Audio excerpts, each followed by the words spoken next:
created that style, which others, with no disrespect, the Nas's, the Big Puns, Eminem, we talking about Big Pun, Nas, Eminem, just to name a few that adopted your style, turned it into their style, and they kept rocking. But what was it like with, you know, when you did, when you doing your thing, do you know, like, I'm the best guy on earth right now?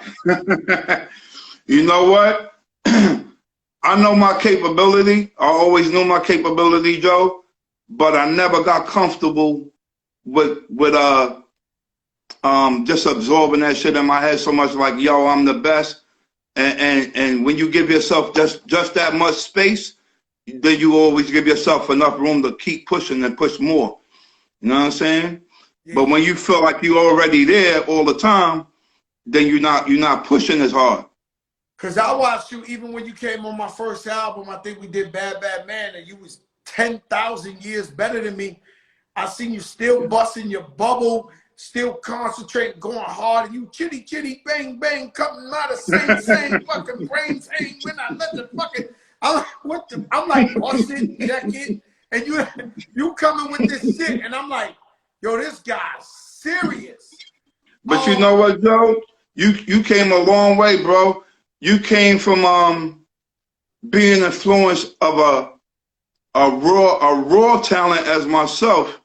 You know what I'm saying? So you was attracted to the gritty shit and to that raw, unpolished talent, just like I was. You know what I'm saying? Even though I like some dudes that put hits out there and shit like that, but for you to be so inspired by a motherfucker that sound like he came out the basement every time, for somebody that was inspired by that, yo, you fucking learned a formula. You know how to put those fucking records together that's gonna take that shit to where you needed to go, and still be an attraction to the streets. You know what I'm saying? So, yo, G, a lot of credit there, bro. My brother. Let me ask you something. Was there any other rapper that thought they could fuck with you? Like, was there anybody who you always thought, yo, maybe this guy's coming for me, or does he think he could fuck with me? Is there in the nicest way, not in the messy way? Well, I mean, that was never voiced. That was never voiced to me. You know what I'm saying? Out loud. You know what I'm saying? But I'm sure there was always silent competition. You know what I'm saying? Like, I came out around the era of some real elite dudes. You know what I'm saying? Some fantastic spitters. To me, people say my era where I came out, Jay-Z, Nas. To me, your era is the golden age. That's the best era of hip hop. Personally, me as a fan, right? I thought that was the best era. I remember one time I brought Big Pun to rap for you and Nas. It was me, you, and Nas. And I said Big Pun, and the nigga, he was fatter than me and shit. And y'all was like, and you was like, yo, he rap? And I was like, yeah, he gonna rap. And I'm gonna tell you, this is ill. I've told this story before, but maybe not to you. That day when he starts and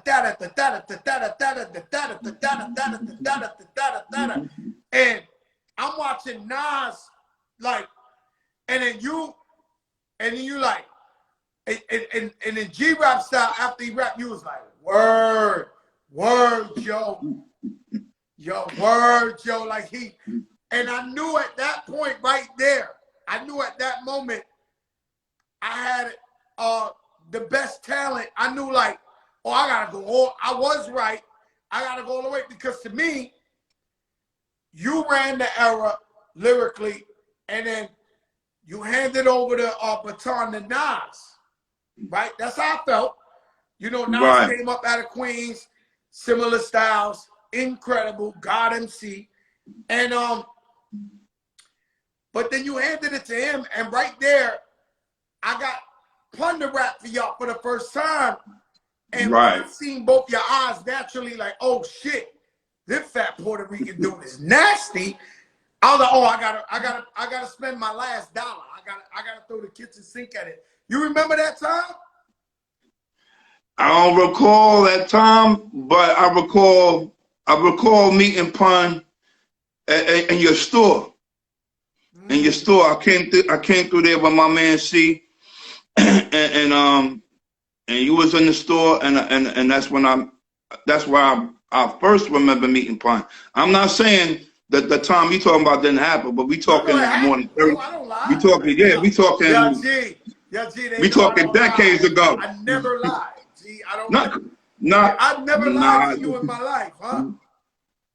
That's why I said I ain't saying it didn't happen. I'm just saying, yeah, I probably just don't recall that time off the rip like that. You know what I'm saying? I said, one of the greatest collaborations, speaking to Nas, was the Fast Life. Right. It was production-wise. I remember the video with the spiral staircase behind you. It was like, but even though Nas is the new king and we saluting the young Don and Illmatic's a classic, G Rap was on that track so legendary that you might have got him on there. And I say that beyond respectfully, but what was that like, you two collaborating, the new king of queens of the rap game, you being the king? Like, what was that like? I was proud of Nas, and I was mad happy for Nas, because before Nas even got put out there, I was trying to get Nas put on. You know what I'm saying? I seen the potential in Nas, and I knew he was out of here as soon as the people heard him. As soon as the world heard Nas, I knew he was out of here. You know what I'm saying? So I was shopping Nas material to like Def Jam, shit like that. So Nas was signed to you, or he was like? No, he wasn't signed. We didn't get to that level. This shit happened so quick with Nas, it didn't even get to that level yet. You know what I'm saying? Trying to help him as a fellow Queens guy. Absolutely. I was trying to help him. I wanted to see him get put on. You know what I'm saying? And I shopped him around. Nas? It was the Live at the Barbecue, or you knew him around before that time? I knew him through Lost Professor. You know what I'm saying? Lost Professor was telling me about Nas. You know what I'm saying? And then we didn't meet during that time, but Lost Professor always spoke about him while we was working on my album. Like, yo, little young nigga from Queensbridge, yo, this nigga's like bananas. You know what I'm saying?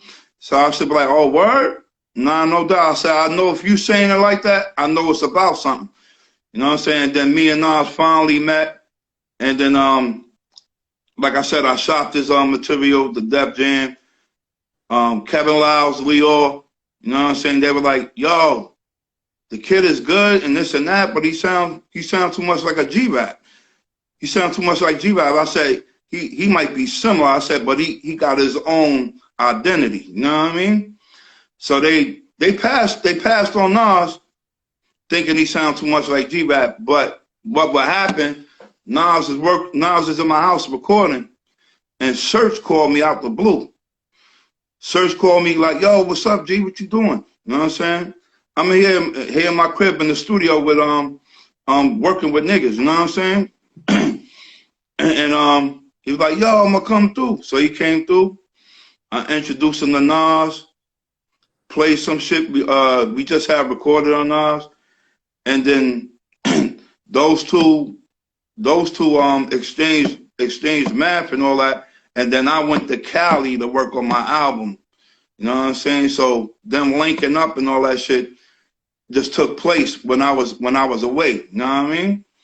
Wow. But it was all good with me because I wasn't trying to monopolize off Nas like that. You know what I'm saying? You was just happy for him to win. I mean, you know, I've done that a million times. I did the same shit with Papoose. When I met Papoose, you know what I'm saying? I was just trying to get Papoose plugged in. You know what I mean? And you know, no strings attached, no shit like that. If it would, don't get me wrong, if it would have came to us getting down and doing business, it would have took place. You know what I'm saying? But when I hear dudes that's so talented like that, I just want to see dudes get on. You know what I'm saying? Like, that's like first priority to me, because this is how loyal I am to spitters. You know what I'm saying? And dudes that's wordsmiths. You feel me? That's right, man. I feel the same fucking way. I feel like we have an obligation to this hip hop culture. It's shit a religion. And if you hear somebody that's amazing, whether you have money attached or not, you feel obligated to letting the world hear him or her. You feel like, yeah, yo, this gotta be, because we so in love with music. we love the game that much. Exactly, Joe. Yo, that shit crazy, man, because I never heard nobody say it like me. I ain't gonna lie to you, I say it the same way. Rags to riches, right? Uh-huh. You had this mafioso, all your shit was like Street life. You shoot off the fucking potato off the gun. Like you told, in the streets of New York, dolphins are killing for morphine. TV screens follow the homicide scene. And that was your thing. And what was your infatuation with like mafia and gangster shit? Joe, it was just in those times. That's what was happening. You know what I'm saying? That's when Gotti was going through all his cases when they was trying to pin him. You know what I'm saying? All this shit was going on. You know what I'm saying? So it was like life, what was happening in life in those times. It's like, how could I not incorporate it into the art form? You know what I mean? Just the shit going on around us. That's crazy. Let me tell you something. The symphony, probably top 3. For many years I called it the #1 collab song ever in hip hop history. For many years, we have Band from TV. We got a couple of gems out there that's like, this symphony, man, right? And these guys, right, they were bigger stars than you, G Rap. Like in the streets, in the underground, everybody knew you as the nicest. But you was coming behind Big Daddy Kane, and Shen was a superstar, and all these guys. Did you say, like when I did The Enemy with Big L, I was already blowing up, and he threatened me. He made me write my rhyme in his face, and he said, "Yo, I'm gonna take all your fans. You just went gold. I'm taking all your fans. You better write the rhyme." And so with you, I would think that's how you felt. You felt when you was in there with on that symphony track with the whole Juice Crew. You know what? I wasn't really conscious of nothing like that, Joe. Like that was just my young warrior days, yo. Like in those times, Joe, I would keep something under the sleeve, at all times, like a long freestyle. You know what I'm saying? Just in case a nigga try to call me out at any given moment, that I was gonna have something to shred him. You know what I'm saying? So this was just those times, and I happened to get called in the studio to do a record. I didn't know about it in advance. I was just told to go to Marley's studio by Fly Ty. He gave me a call like, "Yo, I need you to go over to Marley crib." You know what I'm saying? So I went over there, and then Marley, yo, G, I need you to get on this track. And then Ace and Craig G was already on it. So I just had finished writing one of those rhymes I told you about. You know what I'm saying? One of them shits you keep up the sleeve, just in case. That's crazy, man, because now, when I make music, I just write to the song, or I go for these hits, whatever I'm doing. But I remember at that time, you definitely needed a freestyle in the sleeve in case somebody tried to play with you. Absolutely. And so Absolutely. And you went crazy on there. And there's so many legendary quotes from every artist. Listen closely. The intention undivided. put a quarter in your ass because you played yourself. There was so many bars on that motherfucker that everybody was, and then the video is the Western theme and right. Yo, let's give props to Marley Marl for assembling Absolutely. such an incredible team. Where do you rate them in producers? Do you rate them like top 5 of all time? Top 5. Absolutely. Absolutely. Yeah. I would definitely rate them in top 5 because like you said, when Juice Crew came out, Charger. Juice Crew was like the first example of dudes that was compiled together that was in a clique, but they was a separate artists at the same time. You know what I'm saying? So that was like the first example of that.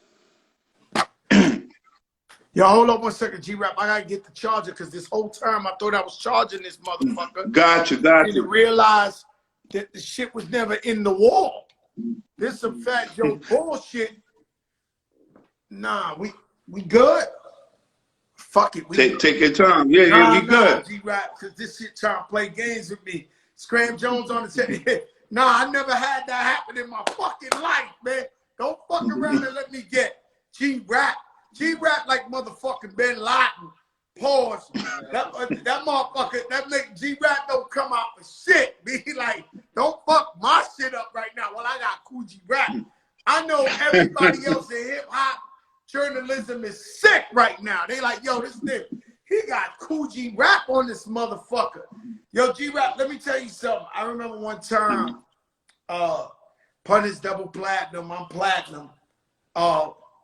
Right. And you had just became a free agent. And right. And I don't want to say sign you, but I try to sign you and give you the biggest bag in the world. And I was like, yo, I swear to you, G-Rap, I was really going to try to produce these hits for you, make you the biggest. And then you made the move to Raucous. Right? Now, love you for no matter what. Do you remember why you made that decision?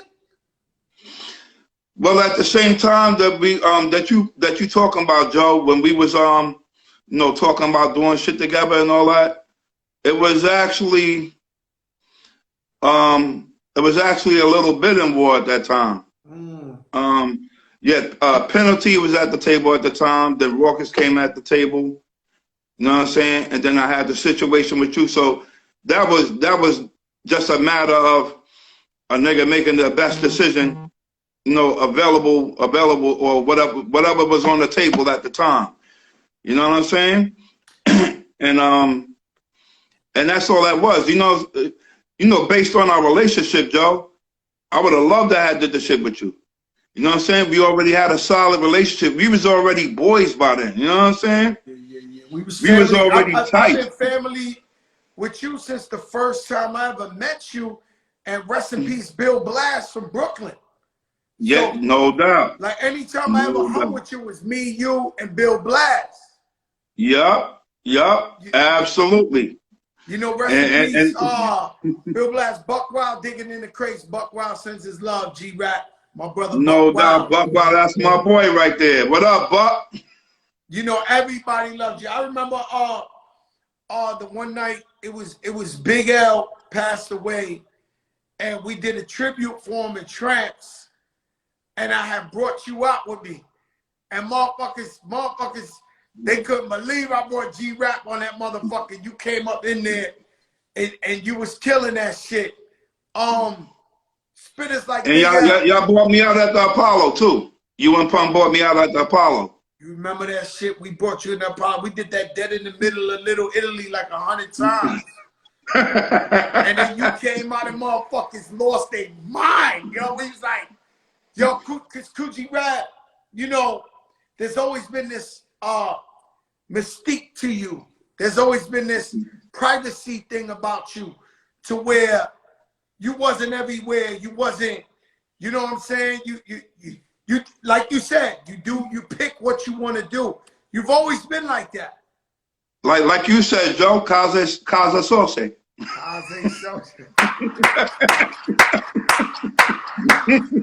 No lie.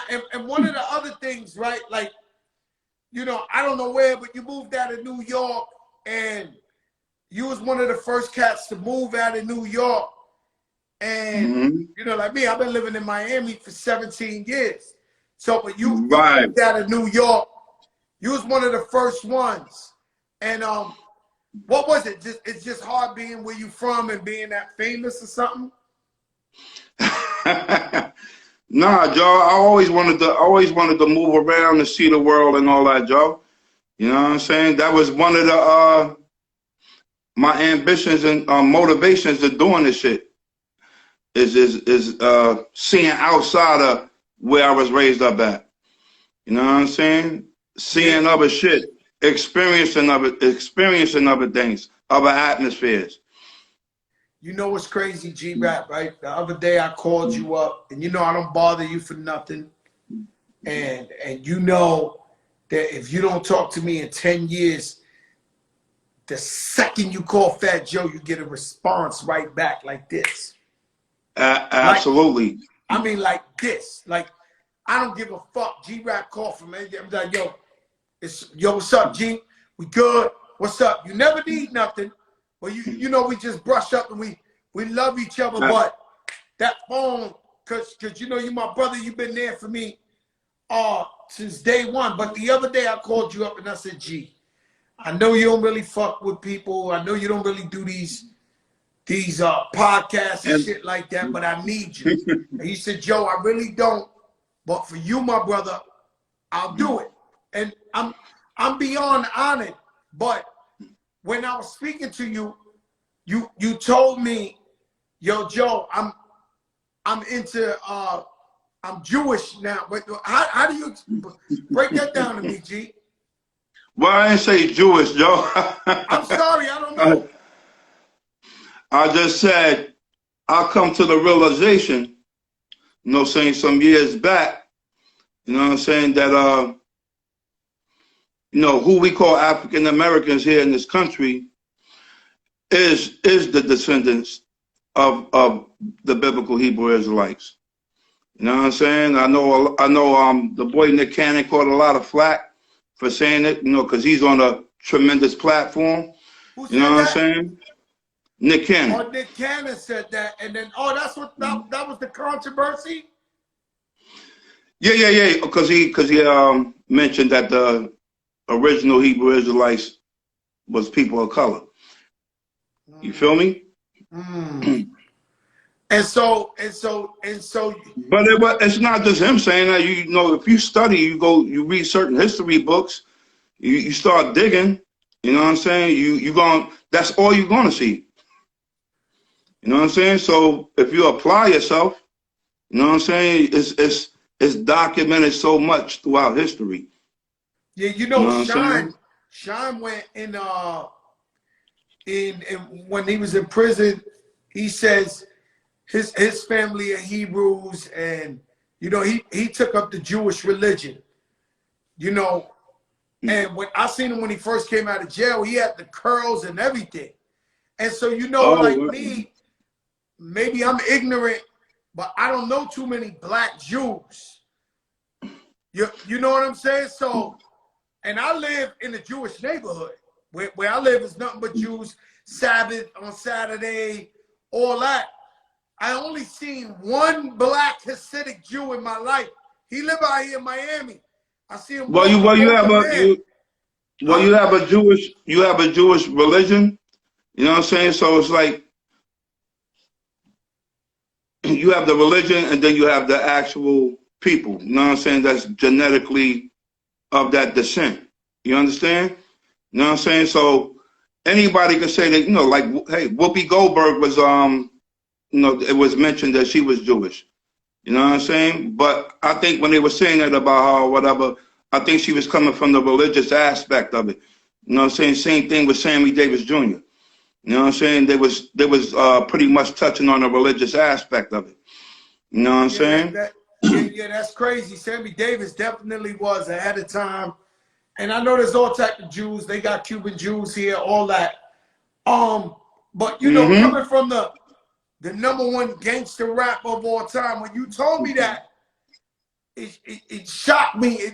I know it's growth, but I was just like, damn, G Rap, like, you know, what does he know that I don't know? You know what I'm saying? Like, it's just hey Joe, you know what I'm saying? You never stop learning, baby. You know what I'm saying? And you know, we a long way from you know, when we start doing this music thing, you know what I'm saying? So we like 30 some odd years later down the line. You know what I'm saying? So if you don't know more than what you knew 30 years ago, that's a problem. You know what I'm saying? That's it'll be crazy to be spiritually stagnant to that point. You know what I'm saying? It's just like, I'm sure you know a whole lot more than what you knew 30 years ago. Oh yeah. Of course. Of course, man. And that's why I tell You know my what I'm saying? daughter's Like, 14. She thinks she know more than me. We talk about one topic right now, but if we get into the vast majority of different topics, there's a ton of things that you know now that you ain't know 30 years ago. Like, I ain't taking nothing from the youth or the young ambitious brothers and sisters, but there's certain things you got to learn with age anyway, and with age comes wisdom. So this shit I learned. You got to be on this earth long enough to learn the shit.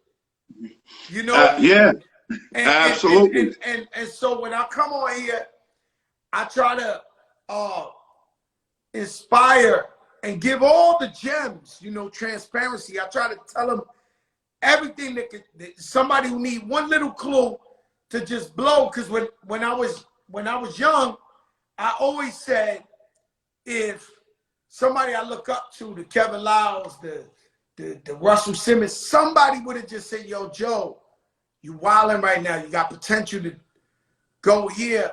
And I would have listened to him.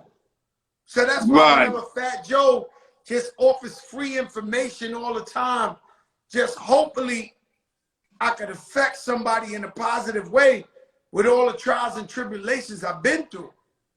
Absolutely, absolutely. That's how it's supposed to go. Let me ask you a question. Have you ever worked with Dr. Dre?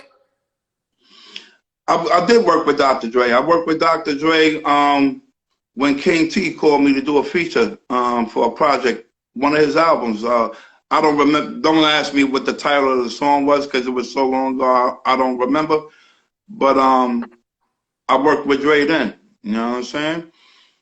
So guys Dre's like you, G Rap, real cool dude. You know what I'm saying? I heard he's recovering from his little ordeal he had. You know what I'm saying? So I'm glad to hear that. You know what I mean? Because that's another legendary producer right there.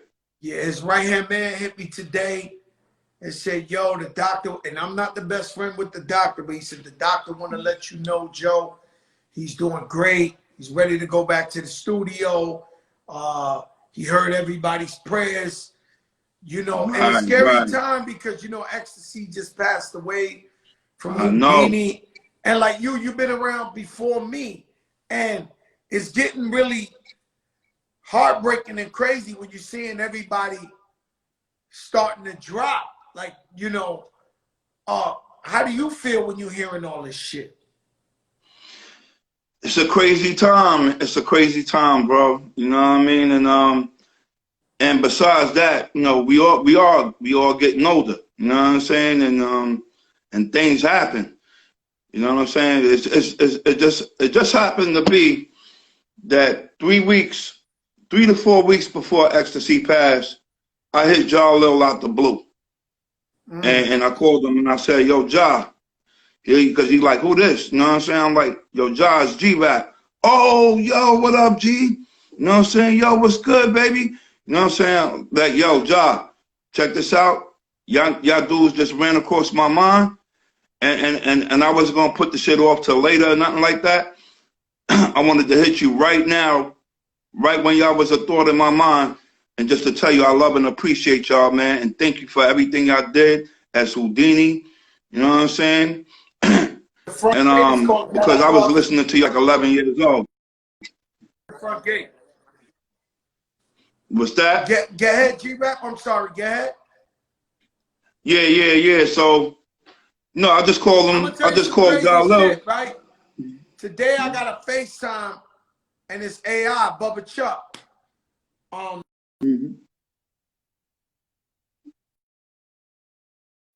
Y'all want to get that, Dre? Because they keep calling my phone. I can't pick it up. I'm on live. So, and AI told me the same shit you told Houdini 3 weeks ago. He just FaceTimed me, brother, I love you. And we talked about all the good times. He said, I was just thinking about you so much. I told my wife I got to call my brother Joe. And we talked about a lot of emotional shit. And just, you know, I told him, yo, I'm going to cry if you don't get the fuck up off this phone. You know what I mean? Because I met Allen Iverson. I only had one song out. I had that Flojo. I did a show in Virginia. And after the show, I never forgot. It looked like gangsters was coming up to me. And they all had army fatigue jackets and hoodie. He came up to me and said, you know who I am? I was like, nah, I don't know who you is. And he was like, yo, I'm Allen Iverson, the #1 basketball player, high school in the country. He wasn't even in college yet. So when I met him, I knew he was special immediately. I was like, all right, my brother. We kept in touch. And and he was like, word, Joe, I don't think I used to brag like that. I said, nah, bro. You told me that the first time I met you. That's how but we always was family. He said, well, Joe, you remember a story? I can tell you a story I remember. He said, what's up? He said, one day you sitting with me in front of my uncle's house, and I had the new Rolls Royce. And he said, you sat on the passenger side and you looked at the shit and you was like, yo, Bubba Chuck, you know I'm going to get me one of these shits one day. I can hear you saying something like that too, Joe. Yo, G, you know, we come from humble beginnings, man. You know, absolutely. And that sounds like your style right there, though. Well, that's I believe them 1,000,000%. And so I seen his funeral. Kumo D performed at his funeral. They performed at the funeral. Houdini, that shit was fly. One day, where you did see me cry was at Pun's funeral. And from the first day I ever met Big Pun, he worshiped you on another level. And he got a style from you. I ain't gonna front. He got his style from you, Big Pun. And, and so I'm looking at the casket. Pun is in the casket. I know Kool G Rap don't go nowhere. And then you walk up. And I get chills saying that, but I would look at you and I was like, yo, you remember that shit, G? I remember that very clearly, yo. And I was like, yo, G, you was this man, you was this fit. I was really talking to Pun, like, yo, Pun G's here. Like, you know what I mean? Like that shit hurt me to the core of my soul, Joe. When Pun passed, that shit, yeah, that shit fucked me up. You know what I'm saying? Yo, G, it was a lot of things in that. You know what I'm saying? Like you said, Pun was influenced by G Rap. That was clear. You know what I'm saying? Clear to anybody. You know what I'm saying? Anybody that you know really know hip hop and you know spitters. You know what I'm saying? So when Pun popped off, I was mad happy for Pun. You know what I'm saying? Because number one, I hear the inspiration I had in him, and he took the bar. He raised the bar, and then he took it to other levels. You know what I'm saying? So I was like crazy happy to see that. Then he was linked to you. Me and you had a relationship for years at that point. You know what I'm saying? So I'm seeing this young hungry dude come out and shock the world with his skill level, and then he's tied to you, my peoples. You know what I'm saying? So and then I see this whole Terror Squad movement, and this shit just blew up. You know what I'm saying? I was happy for you, Joe. I You know know what that. I mean? I I know was that. crazy happy for you, bro. You know what I I'm know that. saying? And rooting for you. You know what I'm saying? Like my boy doing it, yo. You know what I'm saying? It was a good thing to see. But yeah, that's the thing with the loss of Pun, man. That shit rocked me. And I learned so much watching his documentary, things I didn't know. You know what I'm saying? It was really interesting. You know what I'm saying? I didn't know Pun's beginning. You know what I'm Yeah. saying? But when I watched the documentary, it was so informative and let you know so many things about the man's life that I was just blown away, yo. I Yeah, was you know blown what's away, man. crazy with him is that the minute I met him and I put him in the car, I had this Lexus 400 big shit. He come in. He told his whole life story from the first, like, Right, you know, there's certain shit. Men got they machismo, men's got they toughness. But he opened up to me. Uh, it's really weird, right? Because I could only think of one thing, right? The one time, and I don't want to make this sound odd, but the one time, you know, me and Khaled, we friends for almost 30 years. I no remember when he doubt. met his wife, right? And Mhm. and the first day he met her, he brought her, not the first day, but he brought her to meet me. And I went in there and I started telling jokes. He said, yo, she gonna be my wife. He just Right, met her 2 days before. And I think people know. And so I think like Pun knew when I met him, like, yo, this gonna be my big homie. We gonna ride out. So he was telling me shit, guys, people, definitely men wouldn't tell each other. You know, about being right, homeless, about what uncle shitted on him, he was telling me everything in the first moment. right. And I remember because I grew up with such, you know, I grew up at a bad time, G Rap. I grew up with animals. Real talk. I'm That, I'm knowing. now I know you know, yo, G Rap, but animals to the point of like, I was reserved to where I was like, why is this guy telling me all this first time I met him? But I realized later that it was like, he had that bond with me, like, yo, you're gonna be my big brother. I'm gonna be your little brother. And so we're gonna be transparent from jump. And I'm gonna let you know how this Right, shit go. And but you definitely inspired the fuck out of him. And it was a beautiful thing, but it really hurt me at the funeral when I seen you, his idol, and you know that you influenced him and you watched him go off and become Big Pun, greatest Latino rapper of all time. And so, you know, absolutely. my idol, well, two idols, one is KRS, one is LL Cool J, right? Right, So we all family, but you know, I talk to LL all the time. This is like my idol. Like when they used to play, the reason I rap is for LL Cool J and KRS. I remember when they would be like brand new record by LL, I would pull the car over just to hear the shit, like hear by the speaker. And so LL never told me, so I told him. I said, yo, what's it like having a guy like Fat Joe who running around here, you know, and you know, at one time, you know how we was running around, G. You know what I'm saying? Like, you know I know. You know I yeah, know. it's a zero tolerance law. But with all the bullshit you might have heard, you might have been, damn, Joe did that. Like all the shit you might have heard, you always heard LL Cool J's my idol. I love him. Right, With all the dumb shit you ever heard, you still heard Joe in the middle of ignorance.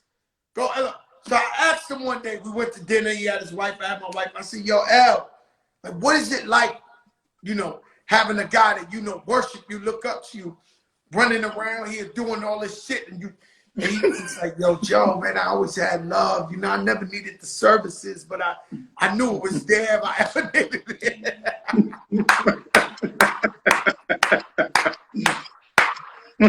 Yo, G, I'm gonna give you no one doubt. last question, and I gotta Uh-huh. see the movie, the documentary. Are you working on this? I'm working on it. You know, things kind of slowed down now, you know, because of the obvious reasons. You know what I'm saying? So it stopped the movement of my camera crew. You You know what I'm saying? Because they Canadian based. Oh, You know what oh, I'm saying? oh. Yeah, There's so one you thing I know they need to locked down ask that you. border. There's one thing I Huh? need to ask you, and I love you, my brother. I need you to know that I love you. I love you I too, thank family. you for embracing me and helping me live my dream. You know, me starting out rapping, like I said, from the Bronx, young Puerto Rican kid. I met you. Yeah. You came to my studio in the Bronx. You know, you iconic. You go in there, you rap for me. I mean, it's just no way to describe what that means to a new up and coming artist. Shout out to Eric Sherman is on here on the check-in. Eric Sherman, what it do, baby? I need to know a living legend. Eric Sherman came on here and was getting busy. Yeah, Eric Sherman crazy, man. That's my brother. I love you, Eric. You ain't the only one with green eyes. Yo, G Rap, who is Kool G Rap's top 5 greatest of all time? Top 5 greatest of all time. Wow. Dead or Melly alive? Mel. Melly Mel. Rakim. Kane. KRS-ONE.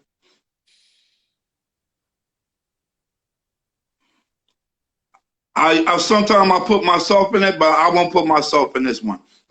Not this No, time. Not this I'll time. leave Nobody, myself out of this you're one. ready to God MC. Everybody know what the fuck is up. Well, Kool G Rap got maybe half or more than half of any lyricist in the world. You're their favorite rapper. Like that's just anybody who thinks about lyrics. Kool G Rap Right. is their greatest rapper. So that you don't even have to say that. Well, you got Melly Mel, you got Rakim, you got Kane and KRS-ONE. Then the next one I would say is Nas. You know what I'm saying? Next one I would say is Nas. That But is a mean 5, my brother. this is not a discredit to other dudes if it We was got love for a top everybody. 10. It's your personal top 5. We know Jay-Z's a GOAT. We know Snoop Dogg's a GOAT. We know Eminem's a Absolutely. GOAT. We know Tretch is a GOAT. We know everybody nice. Absolutely. Cube, Scarface. Yeah, you was fucking. Absolutely You them was dudes. fucking with Scarface years and years ago. Like you was up on Scar. I think you put me up on Scarface. Like years ago, you was It's up on possible, Scarface. Joe. I was rocking Ghetto Boys early before they had the hit. You know what I'm saying? Mind playing tricks on me. Mom playing tricks on me. Yeah, before they even came out with that, I was already rocking Ghetto Boys. Like, yo, these niggas is loony. You know Nah, what I'm saying? they incredible. You know, I got an ill story. You know, my best friend ever, Tone Montana. I don't know if you got to meet Tone. I You didn't might get to have. meet Montana. You got to I meet think Tone Montana? I met you right around the time he passed. Like I think he passed or something. Because I remember you mentioned this to me. You was like, yo, G, my man Tony Montana, blah blah blah blah. This is like around the time me and you first start talking, Joe. You know what I'm So saying? you met Tone. Nah, I didn't. Oh no, I told you he had just passed away. Yeah. You told me he had just passed away when we met. Yeah, you know, I And remember being on when we the. started talking. I remember being But you on know, I the. always ask you about your brother. How's your brother doing? My brother's good, man. The money man, Junie D. He's good. No God doubt. bless him, man. He's probably watching He's right the now one in that New linked me York. and you up. He love you. He love you, Kool G Rap. You know what I'm saying? He love you. You know, my whole team, we all love you since day one. You know what I'm saying? And Absolutely. yo, but thank you for coming on here, G Rap. I Thanks for appreciate having you. me, Joe. I know they're gonna harass you. Everybody gonna think you out here for interviews now. It's all good, G-Rap. You came to the big show first. Motherfucker cannot get Kool G Rap for nothing. You know I am here for you. Anytime, No doubt, any Joe. place, anywhere, you call me, I'm there. You know that. Absolutely, Joe. You know I know what it is, baby. You Thank know you, what I mean? G-Rap. I love you, my brother. Stay up. I love you too, bro. All right, peace. I'm Prophet Muscle, the only man in the world who can do handstand push-ups with his fists on concrete. I got trained by Roger Mayweather, Crazy Temple next. I'm the son of Roger Mayweather. Roger, tell these mother subscribe to the Prophet channel.